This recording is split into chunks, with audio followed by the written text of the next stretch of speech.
नमस्कार, मैं Jeevan Kumar Shah, assistant professor, degree college Jagannathpur, Kolhan university, Chaibasa, department of history. आज मैं सेमेस्टर 3 के स्टूडेंट को यूरोप के इतिहास से एक टॉपिक के बारे में बताने जा रहा हूँ। उस टॉपिक का नाम है वर्साय की संधि। जैसे ही प्रथम विश्व युद्ध की समाप्ति हुई और इस समाप्ति के बाद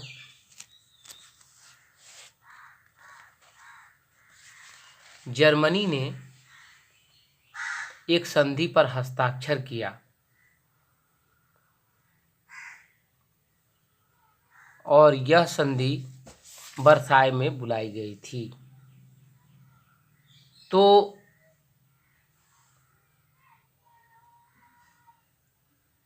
उस समय क्या स्थिति थी, इसके बारे में मैं आज इन वर्साय की संधि के बारे में बताने जा रहा हूँ। तो सबसे पहले ये समझ लेना आवश्यक है कि वर्साय की संधि से आप लोगों को परीक्षा में क्या प्रश्न पूछे जा सकते हैं। प्रश्न पूछे जा सकते हैं कि यह सिद्ध करे कि द्वितीय विश्व युद्ध का बीजारोपण वर्साय की संधि में हो चुका था, या ये पूछे जा सकते हैं कि वर्साय की संधि एक अपमानजनक संधि थी, साबित करें। या ये भी पूछे जा सकते हैं कि वर्साय की संधि पर एक संक्षिप्त टिप्पणी लिखे। या ये भी कहा जा सकता है कि द्वितीय विश्व युद्ध के बाद अपमानजनक संधि वर्साय की संधि थी, बतावें। इस तरह के 2-4 प्रश्न आपको परीक्षा में पूछे जा सकते हैं। इन प्रश्नों के तौर पर आपको वर्साय की संधि जो हुई थी इसके बारे में मैं बताने जा रहा हूँ कि वर्साय की संधि क्या थी। वर्साय की संधि जर्मनी के साथ हुई थी। मित्र राष्ट्रों द्वारा की गई सभी संधियों में यह सबसे महत्वपूर्ण संधि थी। यह जो वर्साय की संधि थी सबसे महत्वपूर्ण संधि थी। इस संधि का मसविदा 4 महीने के अनवरत परिश्रम के बाद तैयार किया गया। यानी कि इस संधि में क्या क्या शर्त रखे जाएंगे, क्या नियम होगा इस संधि का, 4 महीने के अथक प्रयास के बाद एक डाटा बना, एक मसविदा बना, इसे तैयार किया गया। और 250 पृष्ठों में यह मसविदा छपी थी। यह संधि जो छपी थी, यह जो संधि का मसविदा था, यह 250 पृष्ठों में छपी थी। यह संधि 15 भागों में विभक्त थी, यानी कि 15 भाग में इसे डिवाइड किया गया था। इसे 15 या 250 पृष्ठों को 15 अध्याय में विभाजित किया गया था, 15 भाग में डिवाइड किया गया था। और उनमें 440 धाराएं थी। तो समझिए कि यह संधि कितना बड़ा था और यह अपमानजनक कैसे संधि था, इसके बारे में भी हम आगे बताएंगे। यानी कि एक विस्तार पूर्वक यह संधि को तैयार किया गया था जर्मनी के लिए। 7 मई 1919 को मित्र राष्ट्रों ने जर्मनी प्रतिनिधिमंडल के प्रमुख एक संधि का मसविदा स्वीकार करने के लिए प्रस्तुत किया।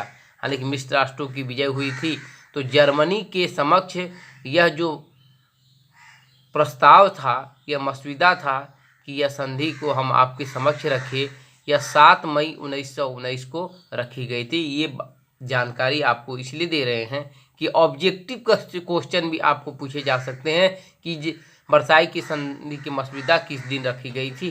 तो आपको यह जानना जरूरी है कि यह 7 मई 1919 को यह मसविदा मित्र राष्ट्रों ने जर्मनी प्रतिनिधिमंडल के सम्मुख स्वीकार करने के लिए प्रस्तुत किया था। उसके बाद जर्मनी को 2 सप्ताह का समय विचार विमर्श करने के लिए दिया गया था कि 2 सप्ताह तक आप सोचिए और समझिए कि इस संधि में आपको हस्ताक्षर करना होगा, क्या नियम है, कानून है, इसको समझिए। इस तरह की बात कही गई थी। 2 सप्ताह का उसे जर्मनी को समय दिया गया, वहाँ की सरकार को 2 सप्ताह का समय दिया गया था। उसके बाद जर्मनी को 2 सप्ताह का समय जब मिला तो जर्मनी की आम जनता, अखबार और राजनीतिज्ञ जो थे जर्मनी के, संधि की शर्तों से असंतुष्ट थे। जो संधि की शर्त उस पर लगाई थी, वहाँ के लगभग लोग, राजनीतिज्ञ और विशेषज्ञ जो भी थे राजनीतिज्ञ के, और आम जनता खास करके वहाँ के इस संधि से असंतुष्ट थी। वो संधि ये लॉर्ड जॉर्ज ने चिढ़कर पुनः युद्ध की धमकी दी। लॉर्ड जॉर्ज वहाँ के ऑल इन ऑल थे और उन्होंने चिढ़कर वह धमकी दी। जर्मनी राजनीतिकों ने शांति की शर्त पर विचार किया और 26 दिनों के बाद अपनी तरफ से 60,000 शब्दों का एक विरोध पत्र प्रस्ताव प्रस्तुत किया। 60,000 शब्दों का,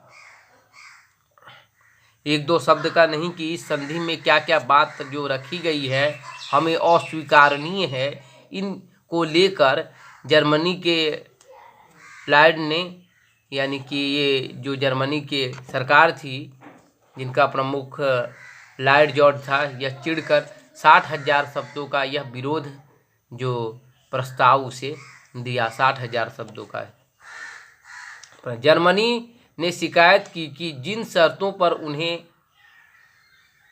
आत्मसमर्पण किया था, प्रस्ताव संधि में उन सिद्धांतों का उल्लंघन हुआ था। जर्मनी की हार हुई थी और वो जिन शर्तों पर आत्मसमर्पण किया था उनका यह नहीं था कि वो इस प्रस्ताव को माने। इस प्रकार उनका कहना था कि जर्मनी की नई सरकार पूर्ण रूप से प्रजातांत्रिक है। जो नई सरकार जो जर्मनी में बना है वह पूर्ण रूप से प्रजातांत्रिक है, यानी कि लोगों के प्रतिनिधित्व का सरकार है और राष्ट्र संघ की सदस्यता के लिए वह इच्छुक है। ये 2 शर्त उनको मंजूर है। निशस्त्रीकरण की शर्त केवल जर्मनी पर ही नहीं अपितु समस्त राज्यों पर लागू की जानी चाहिए। यानी जर्मनी को इस शर्त में कहा गया था कि वो